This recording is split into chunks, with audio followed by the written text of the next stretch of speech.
Live from Southern Colorado's Alert Station, KKTV 11 News starts right now.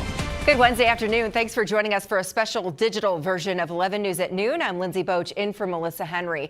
We want to start with some new details on a crash at South Shelton and Hancock in southeast Colorado Springs that police are now investigating. According to police, a driver was heading south on Shelton, but for unknown reasons went through a fence and crashed into a townhome. The building had to be evacuated because the vehicle hit a gas line. Some lanes were blocked to allow utility crews to work on that gas line. They are now back open.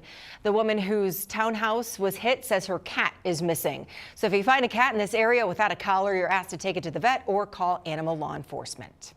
Let's get a check of your forecast now with meteorologist Trey Tonneson. I had to run out to my car really quick to grab something, and maybe like 10 minutes ago, and there were a few little sprinkles coming down. I got to be honest, Kevin and I were sitting in the weather office, and we were laughing at you out the window because we said, isn't she from Florida? There's a few sprinkles, and she's running for her life. I was not running for my life. Let me be clear. I was not running for my life. It was a little brisk. It was a brisk walk. It was a little chilly. Hey, the pace was quicker than normal. It was. We noticed. I was also on a time crunch. Yeah, well, that's fair enough. You do a hard job here. But what is going to be the forecast for the rest of the day is what you're about to see here. Cheyenne Mountain, sponsored by Springs Law Group. It's about 62 degrees out there. Wind gusts, pretty gusty at about 29 miles per hour. We've seen this particular location over 30 miles per hour several times over the past few minutes. As for our studios here at KKTV, sponsored by Cornerstone Roofing and Gutter, notice the cloud cover is built in much more so than even 30 minutes to an hour ago.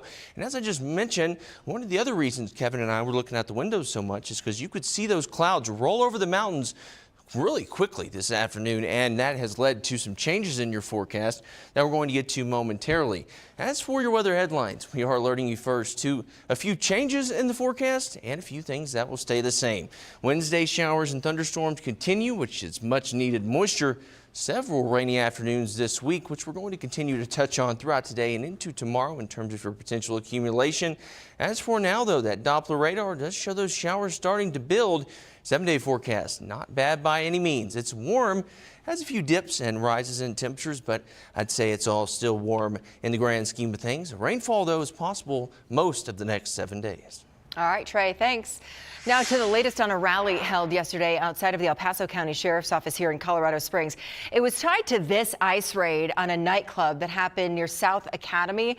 This is footage from that raid that resulted in 114 alleged illegal migrants being put into federal custody.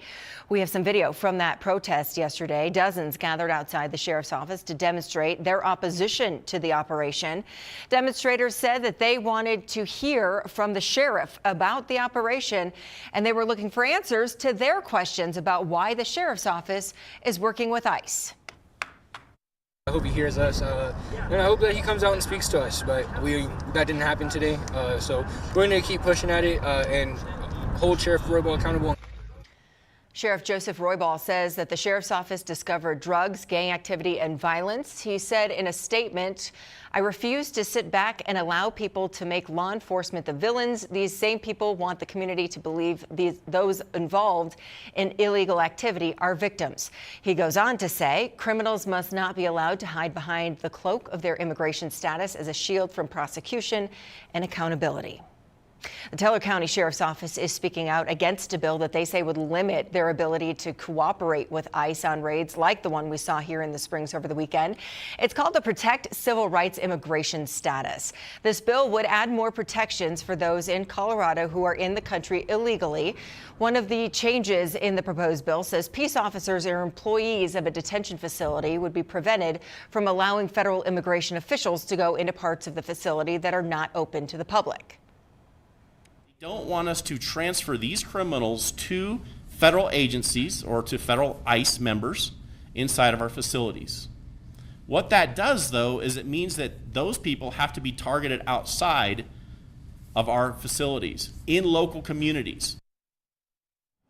We reached out to Senator Julie Gonzalez, one of the sponsors of the bill. She said in a statement, quote, drawing a clear line between serious criminal activity and civil violations of immigration law, which the vast majority of immigration violations are, frees law enforcement to pursue and investigate serious crimes and threats to public safety, keeping all of our communities and residents safe.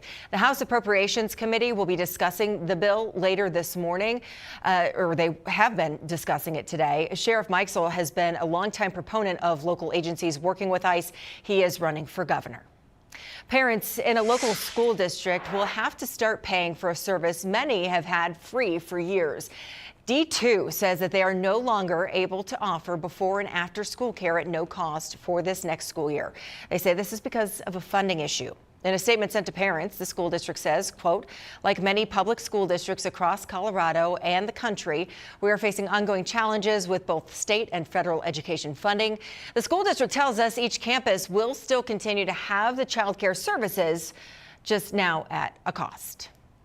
Happening right now, there's a hiring event going on at the Mount Carmel Veterans Service Center. This event goes on until 2 this afternoon. The Veterans Center is hosting dozens of companies to help get local veterans into jobs.